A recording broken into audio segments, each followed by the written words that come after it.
ফেলতে হয় রাত্রেবেলা চুপি চুপি, তাও আবার বাজি ফাটিয়ে। কিন্তু এখানে কার্তিক এলো দুপুরবেলা আমার বাড়িতে। চোর কার্তিক ঠাকুর ফেলতে এসে নিজেই ধরা পড়ে গেছে, কার্তিক সমেত একেবারে হাতে নাতে ধরে ফেললাম। কার্তিককে যে মাসিমণি ফেলতে এসেছিল সে ভয়েতে ঘরের মধ্যে আসছিল না। তো আমি বললাম চলে আয়, আর ভয় পেয়ে লাভ নেই, কার্তিক যখন ফেলে দিয়েছিস আর আমি যখন সোনামুখ করে কার্তিককে বাড়িতে তুলেই নিয়েছি, তখন আর ভয় পেয়ে কাজ নেই।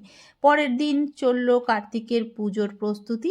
কার্তিকের মাসিমণিকেই বললাম তোকেই কিন্তু নিতে হবে সমস্ত কার্তিকের রান্না বান্নার দায়িত্ব। কার্তিকের মাসিমণি কিন্তু কোমর বেঁধে একেবারে রেডি। এখানে আমি তো উলু বাজাতে পারি না, তাই জন্য কার্তিকের মাসিমণিকে বলছিলাম তুই একটু উলু দে, ও পারে না। দেখো কার্তিককে এখানে আমি মনের মতো করে সাজিয়ে নিয়েছিলাম, লজেন্সের মালা পরিয়ে দিয়েছিলাম, আর কুহু তার সব থেকে প্রিয় গাড়িটা কিন্তু কার্তিককে দিয়ে দিয়েছি।